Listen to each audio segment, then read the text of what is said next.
प्रेरणास्पद कथा YouTube channel पर मैं धनंजय जैन आप सभी का हार्दिक स्वागत करता हूं। दोस्तों, एक पुण्यात्मा तीर्थ यात्रा के लिए अपने पूरे परिवार के साथ पैदल ही निकल पड़ा। रास्ते में जिन जिन चीजों की आवश्यकता थी खाने पीने की, पर्याप्त मात्रा में उन सभी ने ले लिया था। कई कोस दूर की यात्रा करने के पश्चात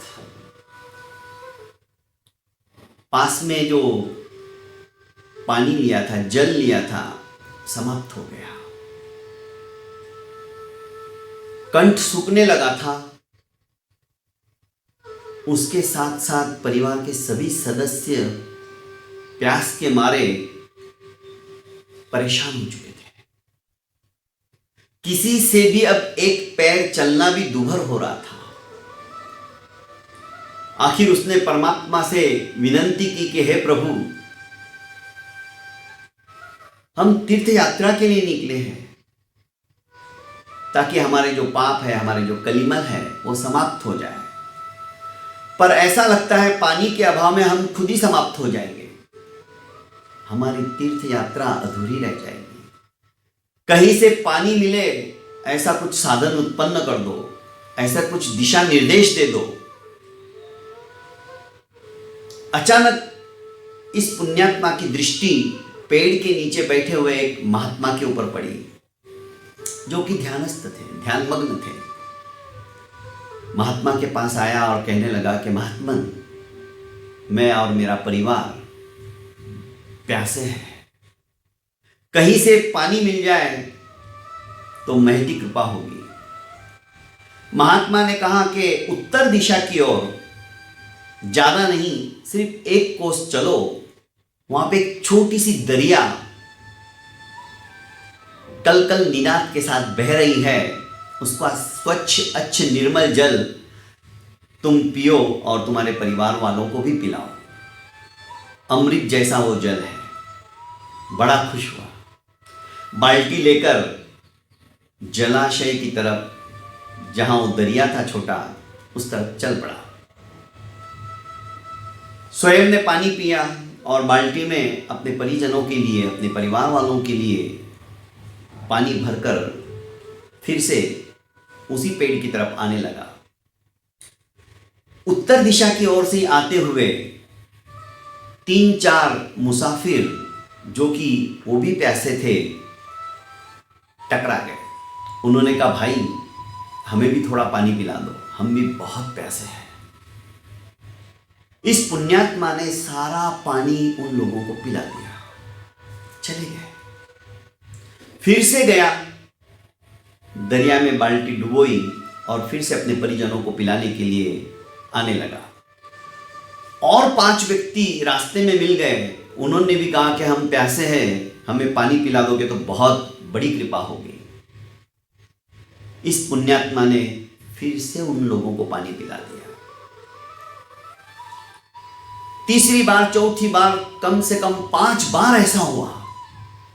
साधु महात्मा सोचने लगे, इसका परिवार यहां बैठा हुआ है, इतना समय तो लगता नहीं, कहां चला गया। साधु महात्मा खुद उठकर उसके पास आए और कहने लगे कि भाई क्या कर रहा है, कितना समय हो गया, तेरे परिजन वहां पे परेशान हो रहे, मूर्छित हो चुके बच्चे। कि महात्मन मैं क्या करूं, रास्ते में जो लोग आ रहे थे प्यासे थे, मैंने तो अपना धर्म निभाया है, अपना कर्तव्य निभाया है। महात्मा बोले, ऐसे कर्तव्य निभाने से क्या फायदा, तुम्हारे अपने परिजन भूखे प्यासे मर रहे हैं। ये कौन सा पुण्य है, ये कौन सा कर्तव्य है। तो महात्मन मैं क्या करूं। अरे जैसे मैंने तुम्हें लाकर पानी नहीं दिया, सीधा दरिया का रास्ता बता दिया ताकि तुम भी पानी पी सको और बाकी के लोगों को भी प्यास बुझाने के लिए सहायता कर सको। पर ठीक है, तुम्हारा परिवार था, तुमने मेरे पास छोड़ दिया, बच्चे चल नहीं पा रहे थे, पर जो व्यक्ति तुम्हें मिले वो तो जा सकते थे ना। तुम्हें सिर्फ रास्ता बताना था, उनको ला ला कर पानी नहीं पिलाना था। तुम इसी तरह से कार्य करते रहोगे तो तुम्हारा परिजनों का क्या होगा? घर गृहस्थ के जीवन के अंदर रहते हुए तुम्हें अपने कर्तव्य का पहले उत्तरदायित्व निभाना होगा। पुण्य करो, अच्छी बात है, पर पुण्य से ज्यादा फायदा तुम सीधा उसे रास्ता बताओ, ताकि वो भी अपनी प्यास बुझा सके और साथ साथ दूसरों को भी प्रेरित कर सके कि तुम्हें प्यास लगी है, तुम वहां चले जाओ। दोस्तों, सोचने जैसी बात है। हम पुण्य करते हैं, जरूरी है, करना भी चाहिए, पर उनके लिए जो असहाय है, जो दुखी है, उनकी सहायता करो। दुखियों के दुख का दर्द मिटाने की सहायता करो, पर उन दुखियों को रास्ता भी बताओ सहायता करने के पश्चात कि भैया अब तुम्हें यह काम करना है, तुम्हारा दुख हमेशा हमेशा के लिए समाप्त हो जाएगा। आज हम उन बच्चों के लिए काम करते हैं, HIV पॉजिटिव बच्चों के लिए। पूरे साल का अन्न पानी हम देते हैं, पर कब तक? सिर्फ 20 और 22 साल तक। इस 22 साल के बीच में, क्योंकि 8-9 साल के रहते, 7 साल के रहते, कोई कोई तो 6 महीने के भी रहते हैं, हमारे पास में बच्चे आते हैं, हमारी संस्था के अंदर है। उन बच्चों को 22 साल तक हम ट्रेन करते हैं, तैयार करते हैं, एजुकेशन के साथ साथ, पढ़ाई के साथ साथ अपने पैरों पर खड़ा होना सिखाते हैं, ताकि वे अपने पैरों पर खड़े होकर अपना पूरा जीवन आराम से चला सके, उनको किसी भी प्रकार का अभाव अभियोग ना आने पाए। ये काम करना चाहिए। जब तक वो परिपक्व अवस्था में नहीं आते हैं, तभी तक हम अपने बच्चों को भी तभी तक लाड़ प्यार और दुलार करते हैं, जब तक वे समझदार नहीं हो जाते हैं, अपने पैरों पर खड़े नहीं हो जाते हैं, और उसके पश्चात उन्हें दिशा निर्देश देते जाओ कि तुम्हें क्या क्या करना है। कब तक हमारे ऊपर अवलंबित रहेंगे? नहीं, हमें उनको सुयोग्य बनाना है, अपने पैरों पर खड़ा करना है। यह हमारा कर्तव्य है।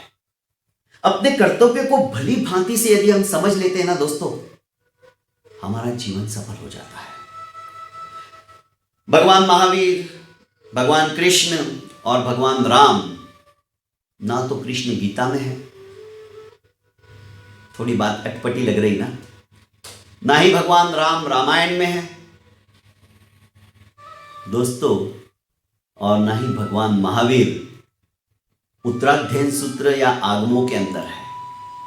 ये सभी महापुरुष, जो भी महापुरुष हो गए, वे सभी अपनी मर्यादा में थे, अपनी मर्यादा की सीमा रेखा में थे।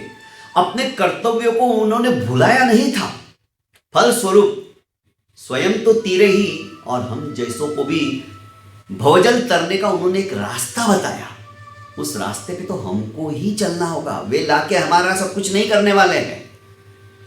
शायद मेरा कहने का आशय आप सभी समझ गए होंगे। छोटी छोटी इसी प्रकार की बोध देने वाली कहानियां प्रतिदिन सुनना चाहते हो तो दोस्तों, इस प्रेरणास्पद कथा यूट्यूब चैनल को आप ज़्यादा से ज़्यादा लाइक एवं सब्सक्राइब कर अपनों को फॉरवर्ड करते जाइए, शेयर करते जाइए। क्या पता किसके जीवन के अंदर क्या परिवर्तन आ जाए और उसका जीवन सफल हो जाने की जो पुण्य भावना है वो आपको प्राप्त हो। बहुत बहुत धन्यवाद।